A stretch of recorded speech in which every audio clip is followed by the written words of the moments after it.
Hello, I'm Super Orange Cat, and here I'm today with another coronavirus update. If you might recall, a few weeks ago I made a video about the coronavirus when it had roughly 12,000 cases, and I said that this has the potential of becoming a really, really ugly situation if not treated properly. And here we are weeks later where it's virtually assured this will become a pandemic. I am honestly surprised and really angry at the CDC that they have not made this announcement yet. But more on the CDC later, actually. So basically, some rundown on the coronavirus is that it originated in Hubei province in China, and that's the epicenter of it. China has been saying that there's less infections and less deaths over the last week or two, but I can tell you just with logical assertions here that those numbers are completely falsified. The death toll and the infection rate are much, much higher there than they're giving off. Recent hotspots have popped up in northern Italy, in South Korea, and in Iran. And also now in the last few days, you have this real spreading out where virtually most European countries have at least one active case right now. US is now up to about 60 active cases at last check. And also there's been a lot more of a shutdown because of this. Like, for example, Japan earlier today announced that all schools will be closed through April. And if you know Japanese culture, you'll know how much of an emphasis they place on education. So it takes a lot to close schools over there. And this is unprecedented since probably at least World War II, from just a completely closed schools like this, especially for the prolonged period of time in which they've announced it will be closed. And also other updates is that Fashion Week in Milan will be completely closed off to the public to try to stop spreading this virus. Of course, you have a bunch of travel stoppages everywhere because of it. Obviously, no flight. Most countries aren't doing flights to China. US blocked that off a while ago, and it seemed to have somewhat slowed down the spread, or at least the rate of it expanding to the United States for a brief time, albeit it was going to eventually find its way here. And it looks like it will become a full-blown pandemic eventually in the United States. I think Canada still does flights to China for some weird, stupid reason, but nonetheless. And right now, you have a situation where, like I said, this will become global. And the reason why this is so scary is some people are like, oh, can't they just vaccine for it? Well, here's the thing, vaccines take a lot of time and money to develop.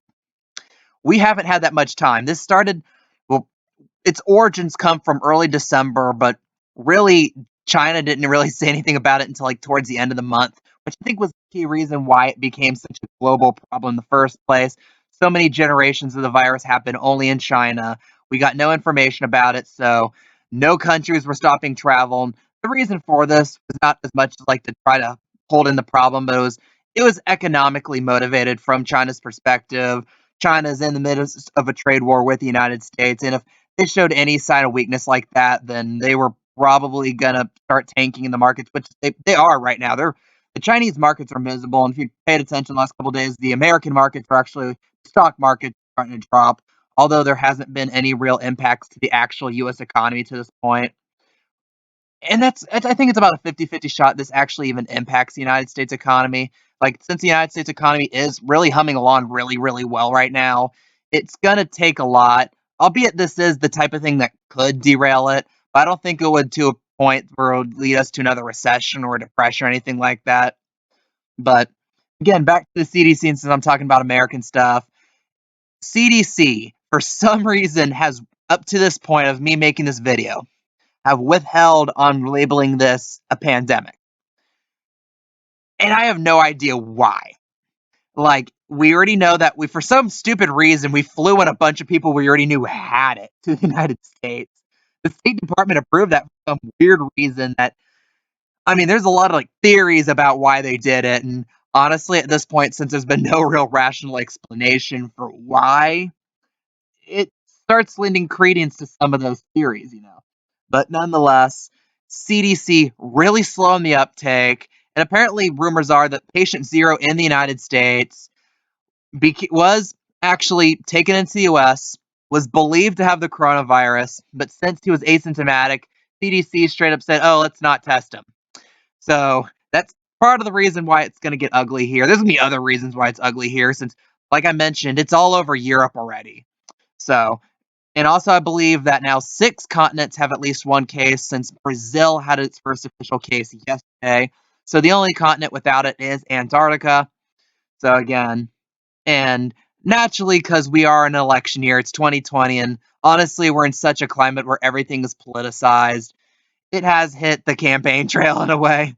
So, you know, you have some Democratic candidates claiming that this is only a problem because Trump cut funding to the CDC, and he did cut funding to the CDC, and that's something I actually personally oppose. At the same time, no amount of money to the CDC was ever going to do a single dent on this, especially with as incompetent as they are with the US response to it. So again, there's really no legs to stand on for that argument. So, and so right now, what I can say here is at least make sure you have 1, maybe 2 weeks of supplies stocked up. Just have some extra canned goods around. Because the biggest issue from this won't necessarily be you getting sick and dying. Because the one good update I can tell you about this is that to this point, we don't have any concrete evidence of any mutations that have caused it to become deadlier. So the death rate is still presumed to be in the ballpark of 2 to 3%, which is how it was the last time I updated it. So the biggest issue would be, say, a case or two hits your town, everyone's going to instantaneously panic and go to the grocery store. Don't have to hopefully don't have to punch any 50-year-old women or Karens or anything like that for the last can of beans. Just have some. I'm not saying full on prepare for nuclear Armageddon levels of stocking. Just make sure you're set for a week or two for the grocery stores stock. Most of our canned foods still come from the United States. And that's another issue with all this goods we get from China. You're just going to have some shortages, some stoppages.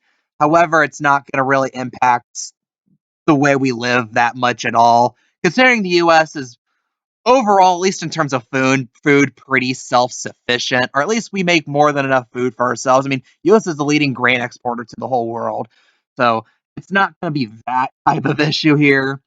But I'm just saying, worst case scenario is that this really hammers third world countries with not much of a health infrastructure and kills about 2 to 3% of the populations in those countries. I think in the US, the death toll would be relatively low because we do have a better health infrastructure, as contrary to some candidates say. We actually have a relatively, unlike China, who has this full on socialist medicine model, which has not worked out for them. Now off the political soapbox. So, nonetheless, I think this is something to watch out for. It will probably hit your town.